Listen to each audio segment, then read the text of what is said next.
The dog days of summer is over. All the things you hate about this sport is over.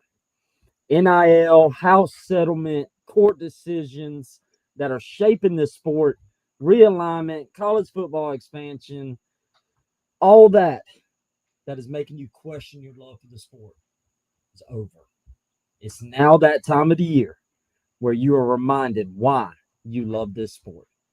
It's the upsets, the underdog stories, the highlight plays, the heavyweight clashes, 90K plus packed stadiums, bands, mascots, wacky bowl games, and much more, baby. We are back. Welcome into the CFB season show, week one preview. Let's go, baby. Oh, so good. I got US. Oh my God, USF has scored again. Dude, the route is on. We got our first upset of the season already. That's insane. Wow. Well, let's get into it because we know everybody wants to get to football. Cincinnati, Nebraska coming on at 9 o'clock. I'd like to watch that. So let's get into it. Before we get into the preview of the games, we're going to preview, I think, 5 of them. Let's do just a quick on our news and notes. We're going like we did last season. Austin never joined the recap show last year much. So let's recap a little bit of that Iowa State, Kansas State. Austin, what was your just quick? You ain't got to get too deep with it. Quick thoughts on that one. Yeah, no, man, the thoughts were that was terrible to pay all that money to go over there and have to play in a stadium. You go somewhere that you're playing in the middle of their rainy season, and I mean the weather was just terrible. So I'm not overreacting to any of it. I think I texted you the other day. I think the only overreaction I had was I was not impressed with K-State's O-line. I thought the offensive line would play a lot better, and honestly, they got dominated. And I think that was the biggest difference in the game. Yeah, I think like you said, I agree. I don't want to overreact too much, but I will say that I think it's officially time to hop off the Avery Johnson train that has been like kind of going since they pushed Will Howard out, which is now crazy to say. I mean, I bet if you put some truth serum in the head coach, he may have changed his mind on that decision. But yeah, I don't know, man. I think at this point, Avery is what he is. We did pick Kansas State, so maybe we're kind of just I'm being a little sour there. But yeah, I don't know. Wasn't impressed with Avery Johnson, but like you said, weather, first game of the year, overseas, all that stuff. So be curious to follow it as the year goes on. All right, you ready? Let's go. Let's go. Auburn, 2.5 favorite over Baylor. Friday night, which I will be locked in on that at your house, Austin. What what are you interested about this game? What gets you going? What gets me going? I don't know, man. I know we try not to focus on straight quarterback play, but I think it's got to be the offense and the quarterback play from Arnold and Auburn. I just feel like it has potential to be great. It has potential to. I mean, if you look on paper with the talent they have, it just. But as we called it in last week's show, lack of a better term, it sounds like a shit show right now. So I am really curious to see what that offense looks like on the field. Yeah, that's actually what I wrote down. I'm with you. Like we try not to with quarterbacks. That'll probably be a theme of this show. Yeah. I wrote down I'm interested in the pass game, Auburn's pass game versus Baylor secondary. I think that'll be the most fascinating matchup of them all. Auburn was not good at all at passing the ball last year. And then on the flip side, Baylor was very horrible at defending the pass. So something's going to have to give on this game and see who improved the most is I don't know, man. I got to thinking about it, and usually when we make picks, you try to be, smart. You try to look at numbers. You try to go with gut feels.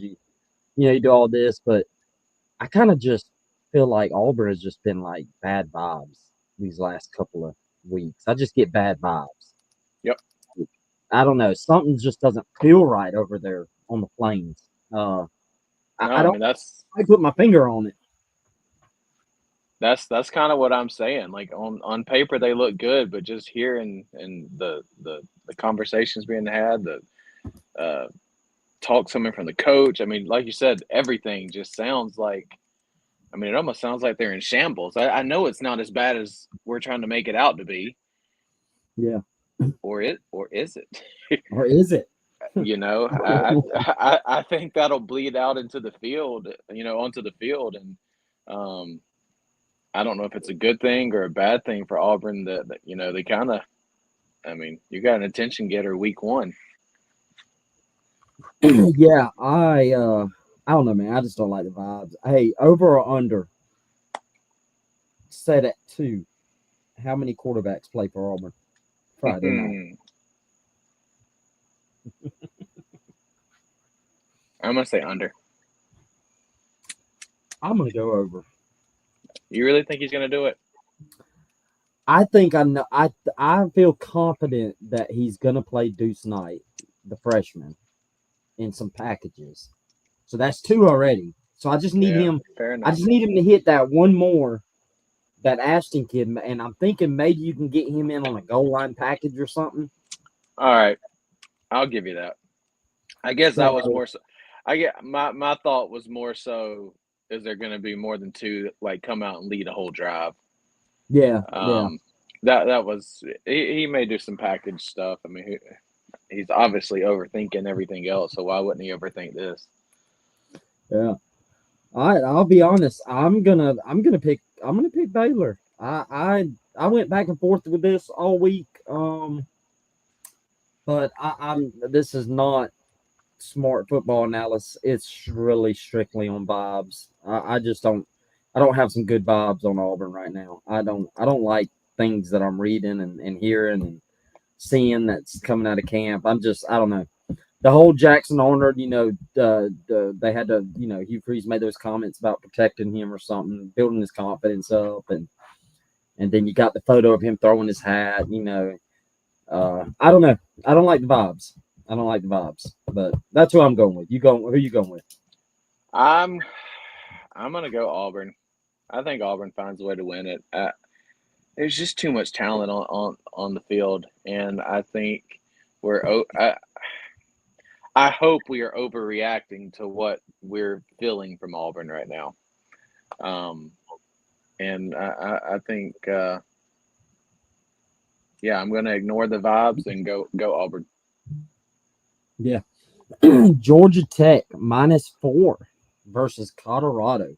This one's another fascinating one. I have no idea what we're gonna get into with Colorado.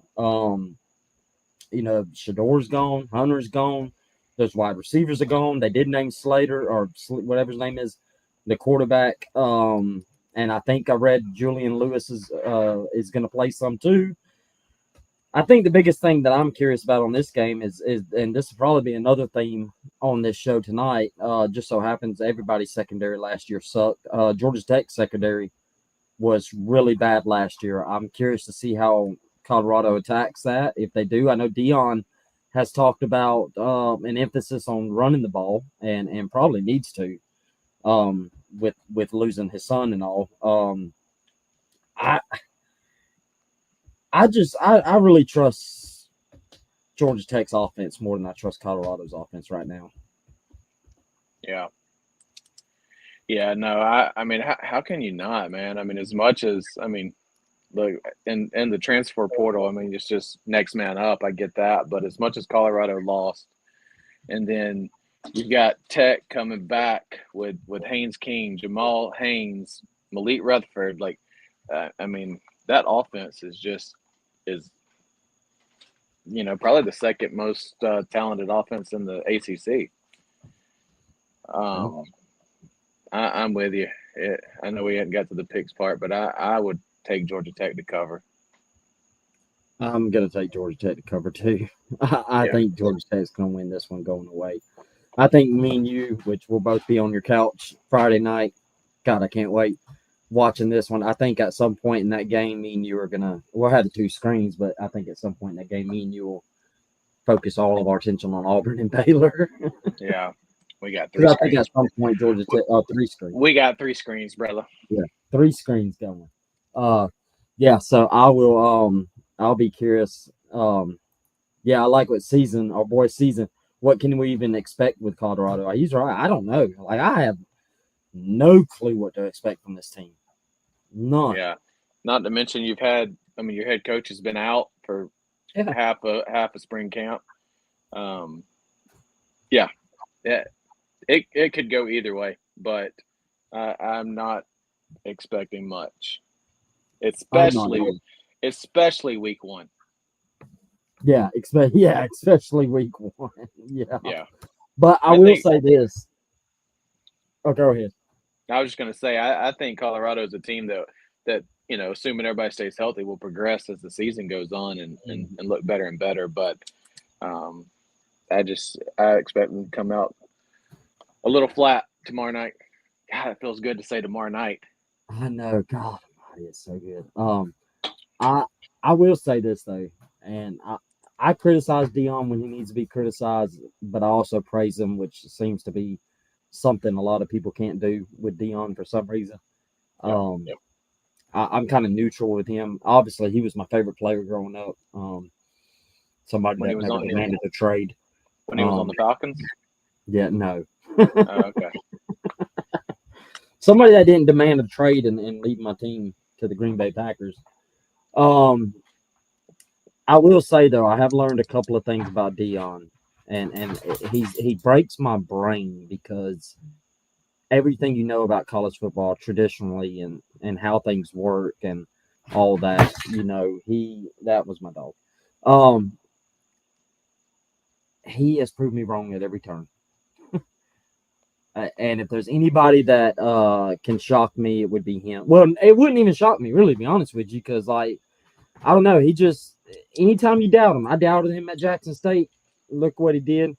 He goes to Colorado. I doubted him within year two, 9 wins, and here I am going to doubt him again. And then I doubted him that he would even be at the job this year. Like I Yep. thought he was legit going to be gone by now. One thing I'll say about Dion is he proves people wrong, and he does it time and time and time again. So I wouldn't be shocked if they won. Wouldn't shock me one bit because Dion, he's always shocking me. So Yeah. all right, Fair enough. the big one, Ohio State, 2.5 versus Texas. UGA's two brothers dueling it out. In the shoe, right? In the shoe at noon. Man. At noon. At the what I think I read that those were the top two betting odds teams to win the national championship. Yeah. Um, I think it's got to come down to quarterback play, right? Like as much as we hate to say it, I mean you got Arch Manning versus Julian Sand, two highly recruited guys. I mean obviously I think I think what I am curious to watch is Arch Manning against Ohio State secondary. They replaced it a lot on the corners, but you still got Caleb Downs there, holding it down. So, not to mention seeing what Ohio State's defense even looks like, with the exit of Jim Knowles. Um, you know, I'm not a gambler, but I pay attention to those numbers because Mhm. you and I always say Vegas didn't get rich by losing. Um, but I saw on one of the sites today, a buddy of mine was looking at placing some bets, and the over under on Manning's passing yards is only like 174.5 right now, Really? which I thought was interesting because to me, I mean, I think he crushes that. I do too. I'm fixing to place that bet. Yeah, I mean, that's kind of what I told my buddy. I was like, look, I mean, there's no such thing as a sure bet, but that sure sounds like a sure bet to me. So that kind of piqued my interest because like you said, Vegas knows more than we do. So um, that's where my eyes will be on that game. I'll take it a different direction, and I'll take it on the sidelines. I think the the coaching. What who do we have more trust and faith in right now with Ohio State coordinators in Texas? You got Sarkisian back, he's the head coach, who is the offensive play caller, and then you got their DC, who's been there since he's been there, and then on the other Mhm. sideline, you got Hartline, who's never called plays. He didn't when he was supposedly the OC before. He was just OC in title. And then you've got a DC who hasn't called a college play since I think since Jesus was born. Yeah, Um, he hasn't called a college play, and the last time he called any kind of defensive plays was in the NFL, where he didn't do very well. Now, granted, he had a lot of success at New England. I don't want to act like he didn't have any. I think to me that's a big storyline too. I have so many question marks on Texas's offense that makes me extremely nervous with the playmakers, the offensive line. But I just have more faith that Sarkisian will figure it out with Arch, who has a little bit more experience than Julian Sand. He's at least somebody we've watched play at, like, I think he had 90 snaps or 90. He's thrown 90 passes. yeah. I don't think Julian even came close to that in a college game. He hasn't. I know. I don't remember the numbers, but Julian and the other kid that he was battling with combined had 17 snaps. Yeah. See, that's what makes me nervous. But then the home field advantage, that makes me nervous for Texas. That makes me real nervous. I know it's noon, but Ohio State can get up for noon games. I mean, that noon Uh, games at Ohio State is nothing new. All their big games are at noon. yeah, So it's not gonna they're gonna be hyped. That stadium's gonna be packed. Um, I will say this, I don't think people remember this, and I'll be curious if you do. Do you know how many yards Jeremiah Smith had last time they played him? mm, 3 yards. wow. 3 yards. He averaged 87.2 yards per game that season last year. Texas held him in check. Their DC, like they kept him in check. That's why Tate kind of went off on that game, because they couldn't get but Texas basically said, you are not going to beat us with Jeremiah Smith, period. Yeah, Which is a smart strategy. They were okay with Tate and somebody else going off for 100 yards, but the one thing you were not going to do was beat us with Jeremiah Smith. And I'm curious to see what Ohio State, how they counter that, because I would assume Texas is going to try that again. Whatever they did, I'm not the X and O guy like Season he may could tell us, but I don't know exactly what they did to stop it. But I'm sure they're going to try it again. yeah. Um, Because but yeah, I I think. mean, Oh, go ahead. having a young quarterback like that, he's going to be looking for a safety net. And I mean, there's probably not a better safety net in the country than Jeremiah. Uh, but you good? I'm sorry, Duke's quarterback. I can't remember his name. Season's guy just threw an absolute dime. Oh, Gee. uh, anyhow, um, I think, I mean, if they can take away his safety net and throw some looks at him, um, you ready to pick That was a beautiful pass. Sorry, people. Look, it? we're fans too. Okay, so we are watching football also. Um, yeah, I'm gonna go ahead. I went back and forth with this one too. Yeah, I'm going Texas. you've trashed both teams all off season. I have. I'm going Texas though. I trust Sarkeesian to come up with a plan for Arch more than I do with Heartline, and I know Day will be involved. I trust that more. I just trust Sarkeesian will figure it out. I think the difference in this game is going to be Texas's defense. I think Texas defense is the better unit between the two. Although Ohio State has the best defensive player in the country, I I just trust Texas's defensive unit to kind of keep them in the game for a while. And I think once Arch gets settled, he can make a few more plays. I do think it's going to be close. I think it's coming down to the wire as the spread determines. It's 2.5. But yeah, I'm going Texas. Big win. Yeah. I'm going Texas as well. I I am. I think I'm with you. Texas's defense will probably be the difference maker, but I think I trust the offense right now of Texas over Ohio State's. I think Manning's at least been on the sideline in enough big situations now that he's not going to feel overwhelmed by what's going on around him. So yeah. Yeah. Clemson. Do you remember the point spread for Clemson? Are they still at 4.5? Hold on, I got it right here. I think it was 4.5 last I checked, but for some reason that's the one I didn't write down. It is. Oh, dang it. I have it. That's right. Right now it's at 4. Okay. So Clemson 4 versus LSU.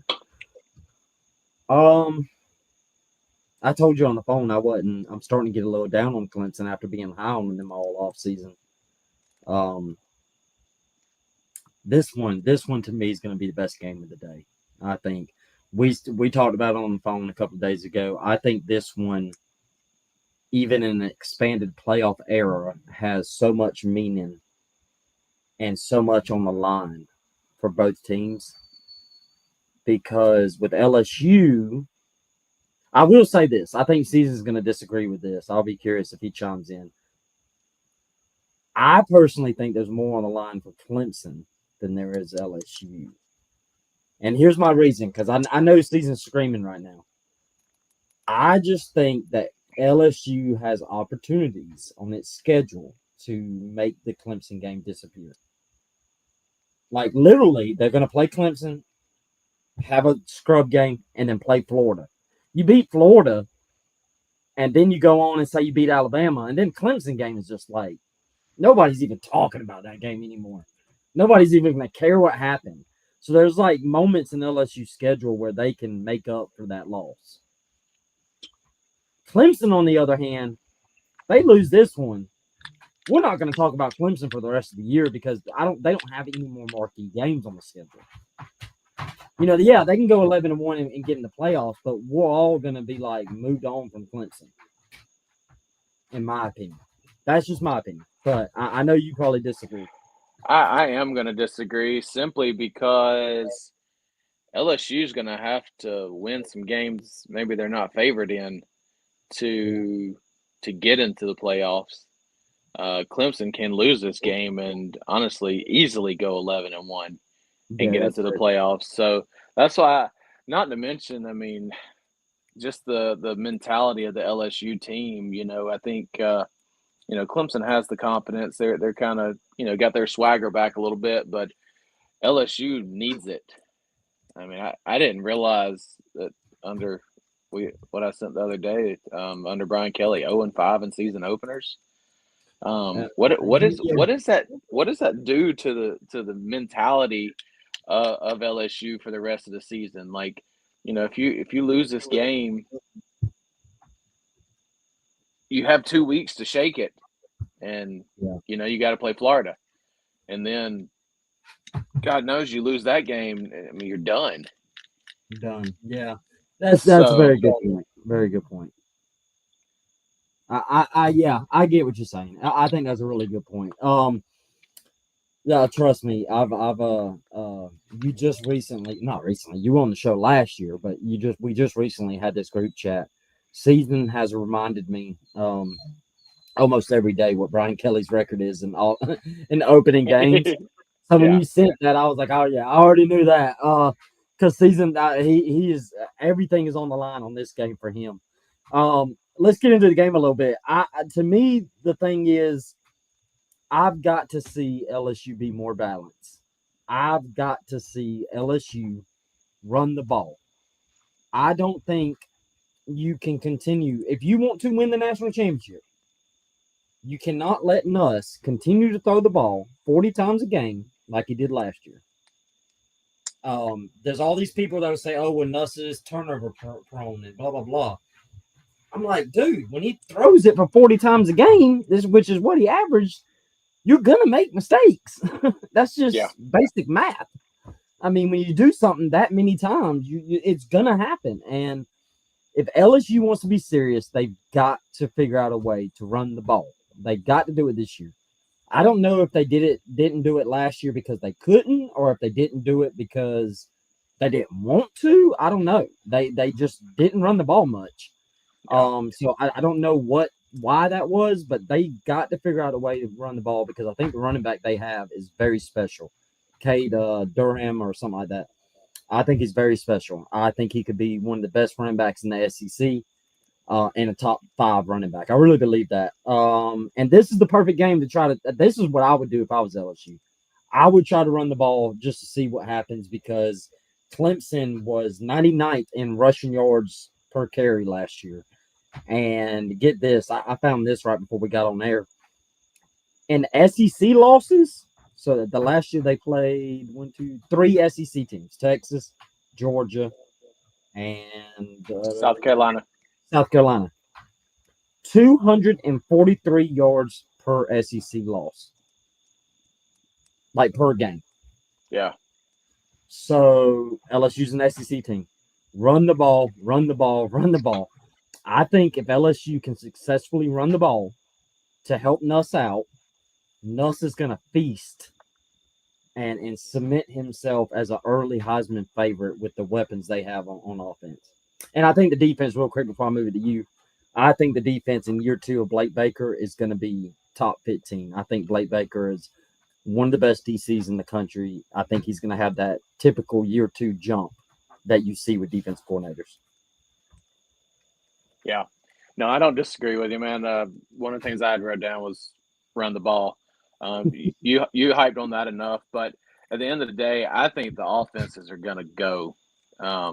I think it's going to come down to what team can get the stop, and I think it's going to come down to can LSU kind of establish something early in the game to kind of take the crowd out of it. I mean, man, this is the first game of the season. As hyped as everybody is, I mean, you got the other Death Valley coming to the real Death Valley, or wait, is it vice versa? I don't know. We'll let them decide it on the field this weekend. But yeah, I think Death Valley is gonna be rocking, and no better way to take a crowd out of a game than just to establish a ground and pound, run the ball, and see what happens. Yeah, I'm going to go LSU. I think they win. Wow. I'm going LSU. I am not. Ooh. You're going to make my graphics so difficult now. I wore my Clemson and Texas orange tonight because I knew who I was picking. Maybe the orange is a hint for another pick that he's got coming up. I don't know. We'll see. All right. Austin's going Clemson. I'm going LSU. Another disagreement. I think we got 2 of them now. All right. Last one before we get to our upset picks of the week. Notre Dame versus Miami. Now, this one, I'm going to sound like a broken record. This one actually may be my favorite. Yeah. Dude, there's so many good games. I'm so excited about this one. I'm so excited. Oh, look what Season said. What do you say? Whoa, whoa, whoa. Watch your mouth, Season. Don't make me get naked on the show, man, because I will. Oh, God. Yeah. So, all right. Notre Dame versus Miami. I think Notre Dame was a favorite. I'm an idiot and didn't write it down. I'm almost positive Notre Dame favorite. 2.5. 2.5. Wow. Man. I tell you what, I'm getting a little nervous about my Miami slander this offseason. A season hasn't budged. I'm starting to get a little bit nervous because I've been seeing a lot of Carson Beck camp intel and how well he's doing. And if we can get the 2023 Carson Beck, I'm gonna get nervous. I'm gonna start sweating. Um, I think I said quarterback was gonna be the theme of the show. I think this is gonna simply come down to CJ Carr. I think that Miami has a phenomenal D line. If Miami can bottle up Notre Dame's rushing attack with Jeremiah Love and Price, what is Carr going to look like at that point? Like, what can he do? I think that to me is the biggest question mark. If if they bottle up that running game, and I don't know that they will, but if they do, if they're able to bottle up that running game, contain Love, contain Price, and if CJ Carr can lead them to victory and look good, you could potentially convince me that Notre Dame's my national championship after week one. Like I think this team, as it's constructed right now, is literally just missing one thing, and that's quarterback play. Because I think they fixed the wide receiver room. We know what they have at running back. O line is never a problem at Notre Dame, and the defense is really good as long as Marcus Freeman's the head coach. So I think this is the CJ Carr game. That's what I'm going to be locked into on this game. What about you on with your Miami homerism? I don't disagree with you, man. Look, it's no secret that Miami's weakness is defense. If I am Miami, it is tough a job as it is to say bottle up that rushing attack. I'm putting 10 guys in the box. Look, you're gonna get burnt. Your safety or your secondary got torched last season. They're gonna get torched this season, if anything. So make CJ Carr beat me through the air. And I'm with you. If I don't know that he can do it. Yeah. And again, that's a question mark. That's not me saying he won't. But if I'm Miami, I'm all in. Like I said, I might have 10 guys in the box and just throw a free safety back there to swat what he can. But I think that's going to be the key to the game. I'm with you. Is can CJ Carr, because if he can't against this Miami defense, then I've got some major question marks. Yeah. Because then I think it's do they go Miami then Texas A&M, or do they get like a scrub team? I don't. I think there's a break in there. I don't have the schedule pulled up in front of me. Maybe there is, but that's essentially their season. But yeah, like I just think I think that if I'm going to be locked in on CJ Carr. I'm also going to be locked in on CJ Carr for this reason. In what happens if he struggles with that quarterback battle being so close that everybody was kind of shocked with? Does Marcus Freeman make that switch quick?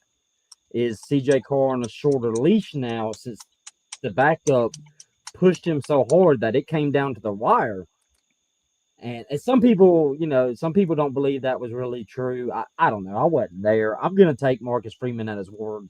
I'm going to take the reporting that's been done and just assume that they're right. I'll be curious on that too. And I'm on the Miami side of things. I'm really fascinated to watch Carson Beck. I'm really fascinated to see how he looks, because if we can get the 2023 Carson Beck, he has a good O line. He has a good O line. If he's protected, great O line. Yeah, if he's protected, and those wide receivers figured out, which is a huge question mark, Carson Beck can cook. Now the question is he going to stay clean? Now, if I was Notre Dame, I'd pressure the hell out of him. Yeah. But I'm going to go. Oh, go ahead. No, you're good. Go. I'm going to go Notre Dame by 10.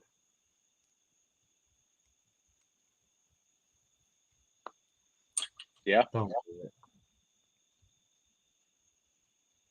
Oh my God. I told you I had the orange on for a reason. No way.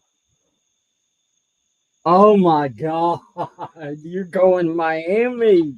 I've gone in all season that I don't think Miami takes a step backwards. I think they move in the right direction. Um, Wow. look, I think Notre Dame has a great rushing attack, um, but I think there's question marks everywhere else. So I'm going Miami with the upset.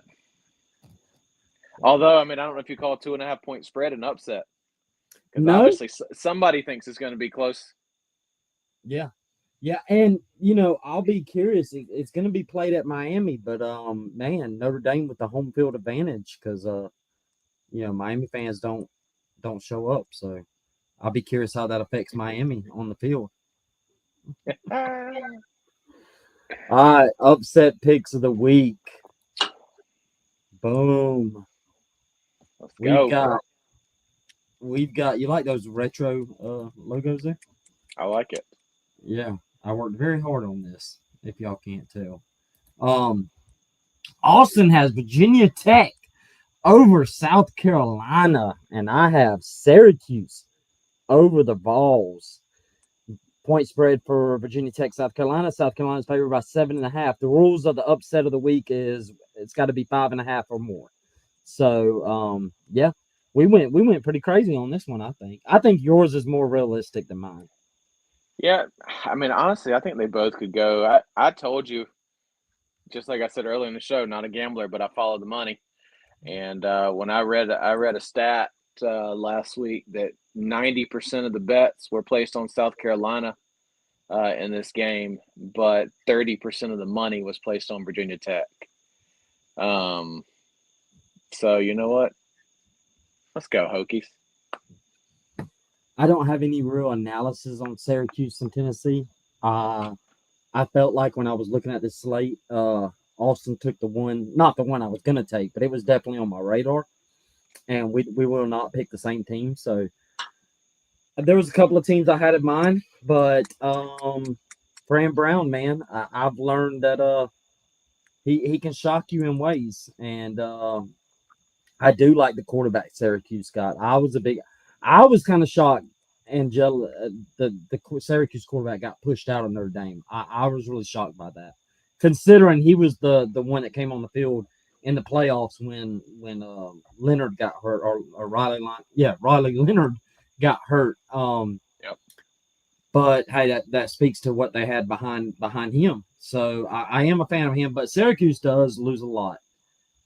Tennessee's kind of had some offseason drama this offseason. They've had a player hold out or whatever. They also had a player literally leave and dip and ghosted everybody. I don't know. I kind of similar to Auburn. I don't like the vibes at Tennessee. I don't like the Yep. vibes right now. Yeah, I don't like the vibes. So, well, that is our upset picks, and that is our first week one preview. We usually go a little longer than this, but There's football on. there's football on, and we wanted to kind of just every Thursday night there's not a game on worth us not to do a show. So next Thursday will probably be more normal.